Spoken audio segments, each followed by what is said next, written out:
you. So today what we're going to talk about is what could life be like in the next 12 weeks or at the end of 12 weeks, right? What's an actual potential difference that could be made in 12 weeks? That's really what I'm getting to the bottom of. And so you might be like, why are we talking about this right now? Well, it's because HBR is coming up. The live run through of HBR is coming up, and it starts January 1st, and the doors literally close on December 31st. And so if I don't talk about this, I don't usually have programs that I shut the doors on. So typically people are used to my programs like you can get in anytime and you do it on your own and da-da-da-da, right? But this one I actually am shutting the doors. So I don't want for people to wait till January 1st, January 2nd and be like, oh my gosh, I do want in on that, because I'm literally not letting people in after that. And it's not because I'm a meanie face. It's not because, I'm a terrible person. It's because the people that start together, I want them to go through together. I don't want random people popping in like, what's going on? And we're all starting together and we're going to end together. And so let's talk about the end.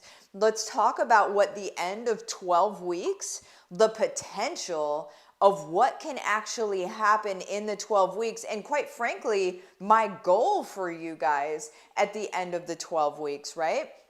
I want for you guys at the end of it to be able to say, okay, now I can run my business like Martha. Now I can show up on a video for, 10 minutes in the morning and be able to create content out of that video and be able to just let all of my flywheels run, right? I want to be able to show up in service, not all day long, not like in a hustle way, but I want to be able to show up in service for a minimum amount of time, but with maximum impact, okay? So by the end of the 12 weeks, you will have set up your own platforms, right? You'll have set those up properly so that people are able to find you, and that your people that are searching for people like you, that you stand out in that world, right? Another thing is that if you want to set up a coaching program, if you've always been like, people tell me I give really good advice, but I feel like a coaching program is a really big thing to set up. It's really not. It's actually probably one of the smallest things to set up. So far as like a setup is concerned, it takes the least amount to set up, honestly. If you want to set up a course and be able to monetize that, you'll have that. If you want to write a book and get that published and everything, you'll have that done. And that won't actually take that long. With the new tools that we have available to us, it does not even take that long to do that. Before, like whenever I wrote one of my books, Home-Based Revolution, I don't know why I'm pointing back there. I don't even know if it's back there. I am not the girl that has my own book on my shelf. Look at this book I've been reading, guys. This lady is so smart. Anyway, I'm sorry. I'm just joking.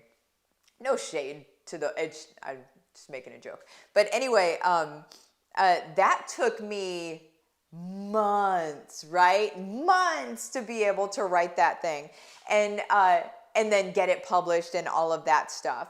So you'll be able to do that. You'll be able to learn about investing, like ways that you can invest the money that's coming in, learn about scaling a very small, low-cost team, right? You'll be able to, if you do direct selling or network marketing, weave that into what you do, right? So it like makes sense and it's not weirdo skisville. It's like all of these different income streams you can set up, but you can weave together. So it's, when people ask me what I do, my first thing that I say is I teach families to grow multiple income streams from home using things that they already know. And then they're like, what does that mean? And really it's the same thing that you see like influencers do. You see all these like different brands doing it. I do it obviously because I figured it out. And so I teach people how to do it, right? but it's what you see out in the world of people that have coaching programs and books and all of these things. And you look at them and you look at the amount of impact that they have in the world, and you're like, that's cool. That seems like it probably takes a big team and is probably really complicated. The reality is it's not. And so by the end of 12 weeks, you'll have that stuff set up. And so here's the thing is by the end of 12 weeks, you'll be able to show up like this in your own platform. Like there are people that went through the first live version of HBR that I look at them now and I see what they're doing. Andrea Oram is one of them, and she's one of my strategists now. She's great. Watch her. She's showing up to her music teacher audience, right? The content she puts out is solid. The stuff that she does is solid. Like that's what it looks like, guys. It's not that you will be also. Here's what a lot of coaches teach. A lot of coaches teach other coaches how to teach business. That's saturated, okay? That's like, there's so many people trying to teach business right now, and a lot of them haven't actually succeeded in business. And you're like, okay, well, be wary of learning from somebody who hasn't actually done what they're teaching. You know what I'm saying? What you're going to teach and what you're going to help your people with is something you've actually done. And so the very first thing that we go through in HBR is we go through understanding what that is. And that's when I do the report for you. We determine what that is, and then I create a whole doggone report on what you're going to create. So the very first fear that ever comes in is, oh my gosh, am I right? Are these my people? And then what do they want to hear from me? That's the first paralysis point. Well, we bypass that. That speed bump is flat with the street these days. There is no speed bump there anymore. There's no reason to get paralyzed in HBR at all. You know exactly what to do, when to do it, how to do it, walk you through it, show you how to use AI to be able to partner with so nothing takes long at all. It's truly just impact these days. The biggest thing that you're going to have to get over is the thought in your mind that you can't. That's not a true thought. It's not real. If you believe that like, okay, well, I would like to be able to do this, but I don't think I would actually do it, I think that that's garbage. I don't think that that's true. I think that that is your body and your mind trying to keep you safe in a box that you're familiar with, even though it's uncomfortable. Our bodies and our minds like to keep us very safe, right? I know what this is like, whether I like it or not. I know what this feels like. I'm scared to go to the next level because I don't know what that is like. So it's kind of like, you know, you don't want to get eaten by a lion, right? That's the lizard brain part. That's like, okay, we're still sort of like these prehistoric men in our brains, and it's like, oh, don't go away from the herd. Don't like step out and do anything, because then like that's when the lion or the bear is going to get you. Like, don't do things like that. Stay safe. But here's the deal is our version of safe and our staying safe doesn't serve us.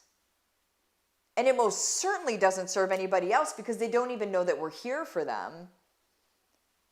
And so in our staying safe, we go to the grave with no impact.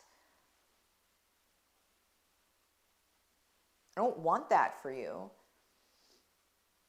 I want your kids to be able to see you, your family, or kids in your family. If you don't have kids, it's fine, right? But I want for the next generation to see us coming up and us saying, you know what? I don't really like this. I don't really like this 40, 60, 80 hour a week being away from my family. You know what? I actually choose different. I'm actually just going to do what I want. I'm actually just going to stand up and serve people, and I'm going to make it a career. Watch this. Hold my tea. You know what I'm saying? Like that is what I want them to see, because that is the amount of courage they need to see. I don't need to get very realistic with you about the world that we live in right now. Our kids, the next generation, needs to see straight courage. They need to see people that aren't afraid to step out of the norm and do what they're called to do. I love you. Bye-bye.